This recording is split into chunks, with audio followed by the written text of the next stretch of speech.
Bienvenidas, bienvenidos. Estamos en un nuevo episodio de la radio desde Dels Blocs.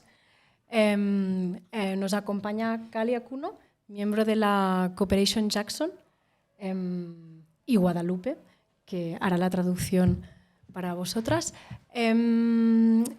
Quería un poco que, Kali, si pudieras explicar brevemente los orígenes de Cooperation Jackson y cuáles son sus principales líneas de acción.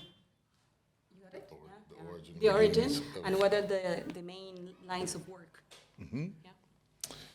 Yeah. Okay, well, let me just jump into it. So, in terms of the origin, there's a long version and there's a short version. So I'll give you the short version, just in the interest of time.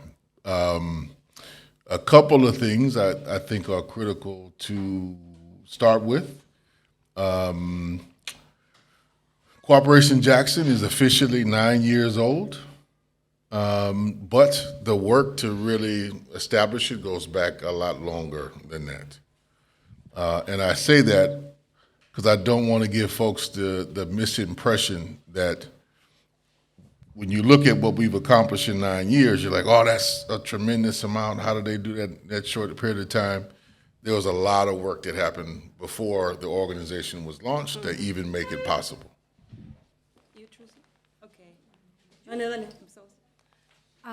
Cooperation Jackson tiene 9 años desde que se constituyó, aunque Kali dice que tiene mucho trabajo detrás, que no quiere dar la impresión de que es como una cosa instantánea, que en 9 años no, la tienes hecha y ya está, sino que recoge una larga herencia de trabajo y movimiento en la ciudad de Jackson.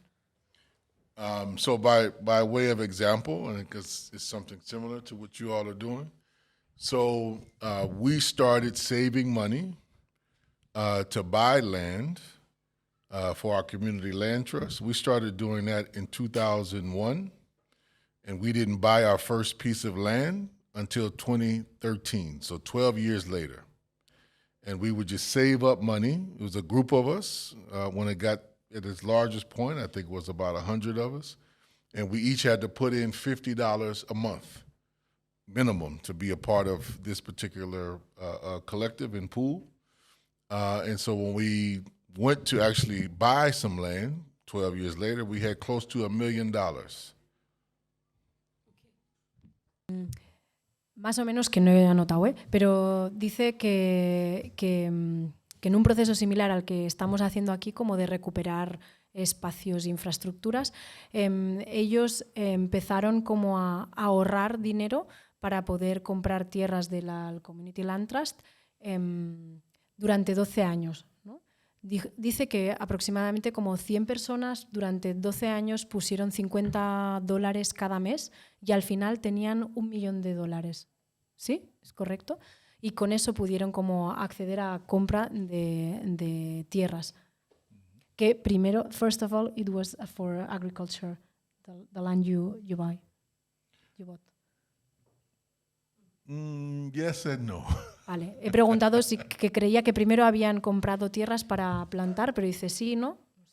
So I say yes and no because Jackson is a place where you can actually do a lot of agriculture in the city.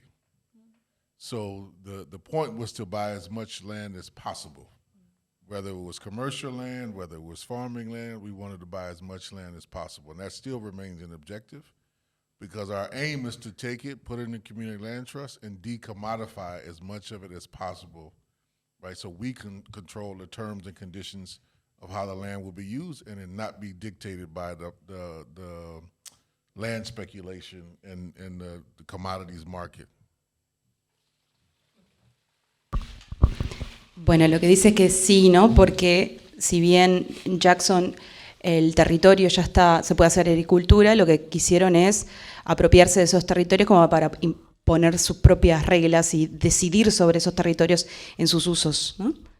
Sí, como sacarlos fuera del mercado y de las normas especulativas, ¿no? Entonces, un poco daba igual si el uso era para plantar como si era para construir o era para comercio, ¿no?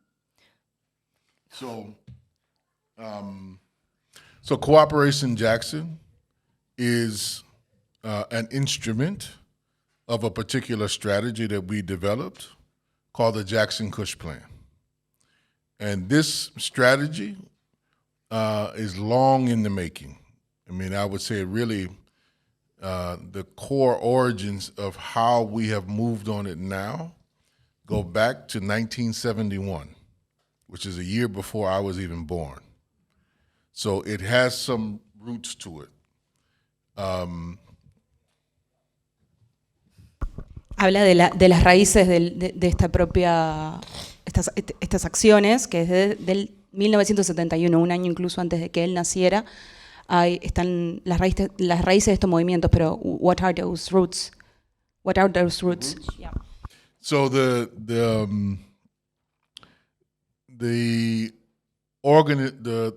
plan comes out of the New African Independence Movement. And the New African Independence Movement is a tendency within the Black liberation movement, right? And we make distinctions for folks to be clear. There are Black liberals, there are Black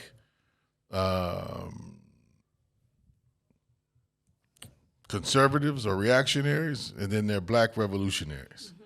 So when we say Black liberation, we're talking about the revolutionary aspects of our movement, which is not necessarily the movement that often gets portrayed as the common history of our movement. So most of you have probably seen things that come from the civil rights movement, and they portray the civil rights movement as if that was the only movement or the most consequential movement. That's not true. Que Guadalupe le preguntaba por las raíces del Kush Plan y de los principios para el Cooperation Jackson, y dice Kali que vienen del movimiento del New African Independence Movement, ¿no? Que es una rama del movimiento para la liberación del pueblo negro, ¿no? Sí, pero que distinguías como que hay una rama conservadora, otra liberal, otra radical, ¿no? Uh-huh. Y luego ya no sé qué más. Porque... Claro, que él se refiere a sus raíces a lo revolucionario, ¿no? Los aspectos más revolucionarios de todo ese movimiento, y nos preguntaba, quizás lo que más recibimos es el movimiento más de derechos, ¿no? De human rights. Derechos civiles. So, I think it's important, now that we went there, to understand part of the framework.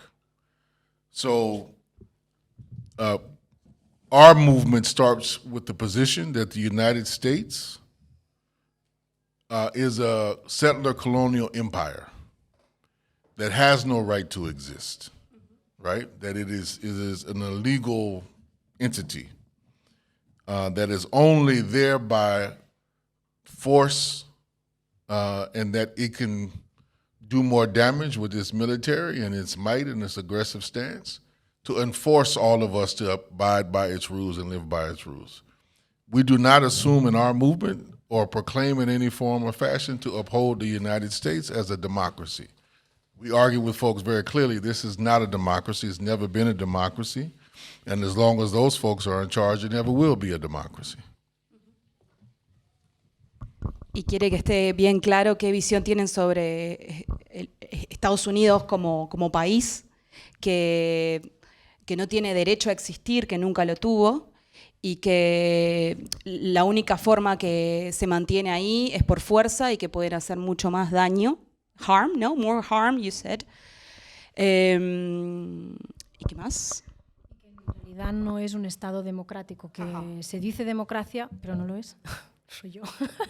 Y que mientras esté esa gente gobernando, ¿no? Y en estas reglas de este Estado americano, que no será nunca jamás democracia. And, you know, the objective of our movement, the broad kind of anti-imperialist movement, it was number one, to restore indigenous sovereignty, first and foremost, over all the territory to the greatest extent possible. And then within that, to dismantle the United States as it's currently constituted, as we say, a prison house of nations. So that means, you know, Puerto Rico for the Puerto Ricans, not for the United States government, not for U.S. military installations and occupations, which is why they keep Puerto Rico as a colony primarily to this day. You know, to return Aztlán which is northern Mexico, to return that back to the indigenous people of that area. So it's a dismantling of this project so that people can establish a new way of relating to each other and a new way of relating to the land. Okay, so, claro, ahora lo repito en inglés. No, entonces lo que dice es que se proclaman antiimperialistas y lo que buscan es devolver la soberanía a los pueblos indígenas. Hablaba del ejemplo de Puerto Rico, que sigue siendo una colonia de Estados Unidos, y también de qué lugar en el norte de México. Which place? You said? Aztlán. Aztlán, okay, okay, What, yeah, okay, good. Y bueno, retornar los territorios a los pueblos, ¿no? Y que entre ellos puedan establecer nuevos vínculos y nuevas relaciones que no pasen por este estado imperialista y colonial. So I just want to our movement kind of exists within that framework of what we're trying to do and what we're trying to accomplish, right? So it's not a movement which is about kicking Europeans out of anywhere, saying you have to go back. It's like, no, we need to relate to each other. You need to relate to us. You need to relate to the land differently, and not assume control or assume that you have the right to be on top of society. Claro, que con esto no quiere decir que quiere echar a los europeos de esos territorios, sino que quiere decir relacionarse de otra manera. De otra manera con las tierras, de otra manera con las gentes, ¿no? Cómo cambiar el equilibrio de los poderes. So, I'm being paged urgently, unfortunately. So give me a second. We're like three psycho writing on our phones. Yo es por ir traduciendo lo que dice para luego acordarme. So, two things really made us switch our strategy going back to 2001. One was September 11th, because we knew from our history, the political organization I was a part of, we had been called at different times terrorists by the United States government over the years. A number of our members have been in prison, are in prison, still remain in prison as political prisoners and prisoners of war. So when that happened, we knew, what their orientation was going to be. And this whole move towards the Patriot Act and all those things, we knew that was going to be directed at forces like us. So that was one particular piece of why we switched some of our strategies and tactics. And the other one was Hurricane Katrina and what it did to New Orleans and the Gulf Coast, right? So we figured we had to shift and really get super local to start concentrating and building power. And that meant for us, to be clear, like the organization, which was the Malcolm X Grassroots Movement and then the New African Peoples Organization, it was broadly national at that particular point in time. And we had chapters all throughout the country, but the effort was too diffuse. And so we said we need to concentrate, our resources so we could actually create an example and create a model of something that people would move to and gravitate to. Okay. Entonces plantea que hay como dos puntos que son bisagra que hacen que revisen sus estrategias. Y uno es septiembre 11, donde el Estado llamó a muchas a este movimiento terrorista, incluso hubo gente presa declarada como terrorista. Y otro fue el movimiento, entonces, eso fue un punto bisagra. Otro fue el movimiento Katrina y fueron dos signos que les hicieron revertir a pensarse desde una manera más local, porque entienden que el movimiento de que son parte estaba de manera muy difusa, operando a nivel del país. Entonces, de alguna manera, esto de volver a lo local es centrar y poder crear y construir otros lazos y otras formas de entender el poder. Katrina es el huracán Katrina. So in 2001 in Jackson, the People's Assembly started to get reorganized and back in action. And then during Hurricane Katrina, the People's Assembly took another major advance. And what helped to make that advance was the government just basically pushed as many black people out of New Orleans as it could, gave them one-way tickets and just dropped them off and said, good luck to you. And so a good number of folks were dropped off in Jackson, Mississippi. And they put them in situations where they didn't have services, they didn't have access to housing, health care, anything. So, you know, our organization and many others stepped up to try to provide some initial aid and services and support to relocate people, to you know, put them in houses, put them, you know, make access and stuff open to jobs. But the thing that really sharpened it was the government. There's a housing shortage. We have plenty of land, but there's a shortage of actual houses in our community. And there's a government program. We don't have public housing in Jackson like here, or like you see in Chicago, or what used to exist. We don't have that in Mississippi. We've never had that in Mississippi.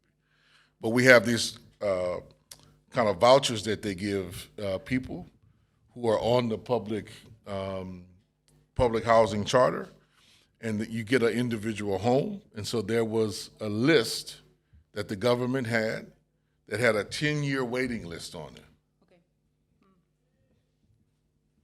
it. Okay. That had a 10-year waiting list on it. And what they did to intentionally create conflict is they put people from New Orleans ahead of the people who had been waiting like 10 years. And that created a major conflict and tension between the people who were in the community and the people from New Orleans. And so the Assembly, this is what I think it took a major leap forward.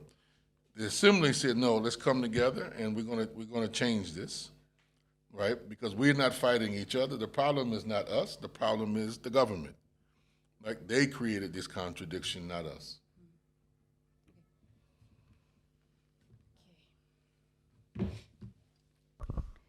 Entonces, en 2001, ¿cuándo fue el Katrina?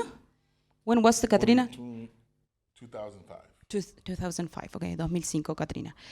En 2001 empezó a reflorecer las asambleas populares de las personas, ¿no?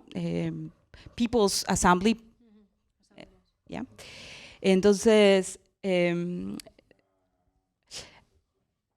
ahí hubo como otra bisagra para este movimiento que se acentuó cuando luego del Katrina, entonces el gobierno empujó a las personas a distintos territorios y uno fue a Jackson, donde, claro, como ya sabemos, empujaron a un montón de personas fuera de sus territorios a otro territorio, lo que va a generar conflicto, desde que no tenían servicios ni soporte. Entonces la organización empezó a facilitar esos servicios y acompañamientos, y a su vez Jackson no tiene casas construidas para soportar toda esa población, y además no tiene vivienda pública.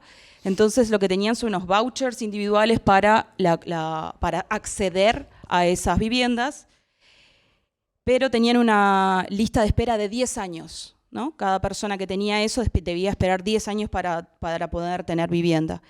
Entonces lo que propone es que el gobierno intencionalmente generó ese caos, ese conflicto entre las personas que hacía 10 años estaban esperando, que tenían ese voucher, y las personas nuevas que trajeron para que hicieran uso de esas viviendas. Entonces ahí se generó tensión entre las personas que venían de New Orleans y las personas de Jackson. Entonces ahí lo que hicieron las asambleas es impulsar, como en vez de que esto sea un conflicto que está en las personas, explicitar que eso es un conflicto que es generado por parte del gobierno, y invitar a la reunión, al come together, ¿no? Claro que eso es en realidad un problema del gobierno y no de las personas.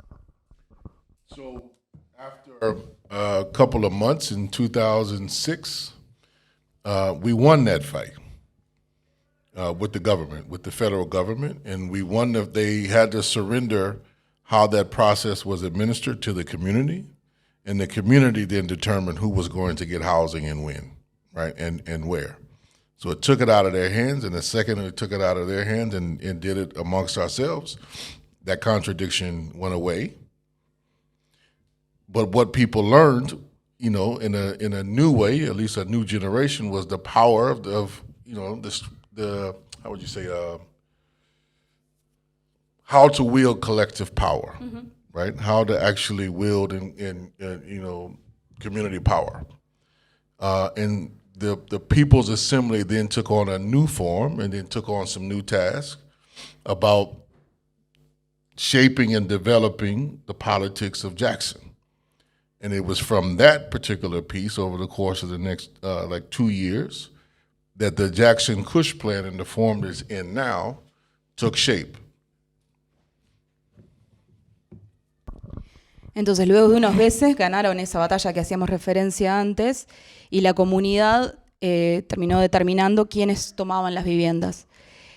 Entonces fue como una conquista para esa comunidad, ¿no? Y ahí esa contradicción desapareció.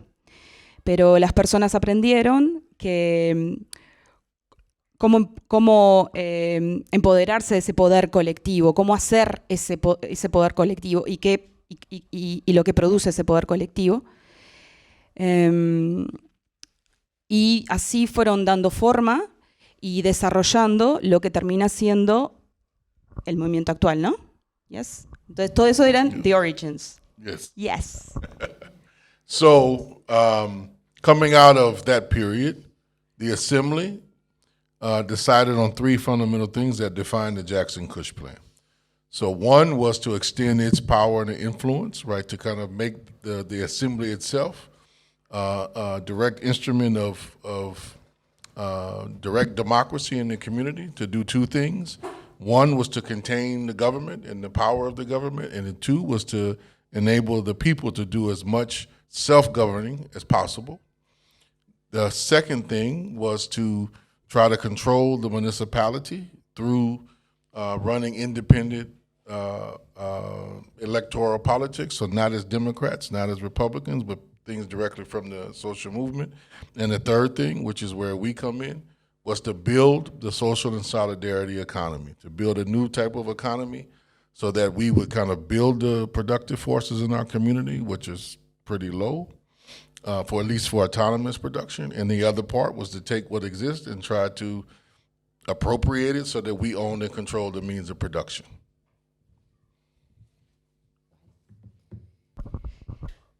Entonces, la Asamblea sí se constituye como persiguiendo distintos objetivos. No sé si usaría la palabra objetivo, pero bueno.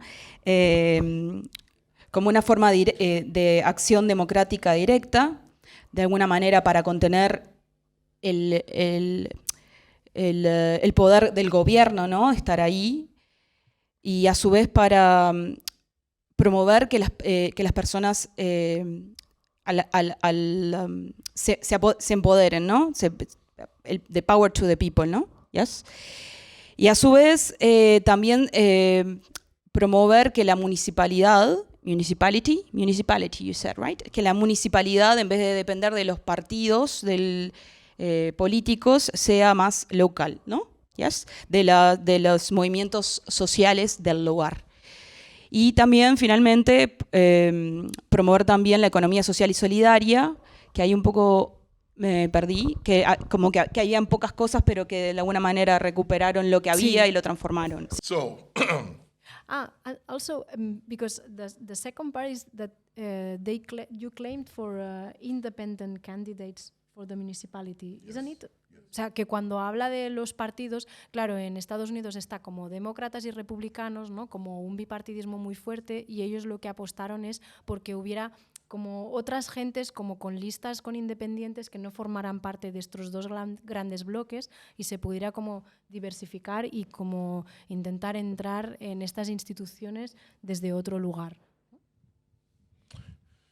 So we ran, again, so the assembly already existed, but then in 2008, we ran several candidates for municipal office, and we won. Everybody that we put forward actually won their elections.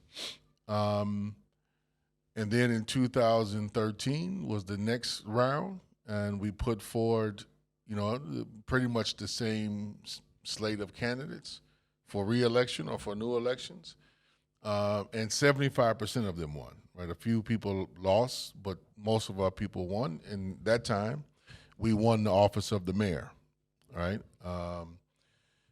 and it was at that point that we said we wanted to try to start executing the third component of the strategy, which was launching of the social and solidarity economy component, which became Cooperation Jackson. Now, I will say this, as one of the main people behind the thinking and execution of this strategy, if I had a time machine and I could go back in time and do it all over again, I would have done the solidarity economy first and then the elections afterwards. Ok, entonces una de las contradicciones que operó ahí, justamente en estos como entenderse en relación a las jerarquías de poder y unas construcciones más cooperativas sobre eso, es que habían personas que entendían que esto era una posibilidad de tener más espacios para un ejercicio más democrático, donde romper las estructuras tradicionales de poder, y habían otras personas que utilizaban estas mismas herramientas para hacerse del poder. Que como creían, ¿no?, que tener acceso al poder solo podía significar reproducir el poder, ¿no?, que no era como un espacio de oportunidad para el movimiento.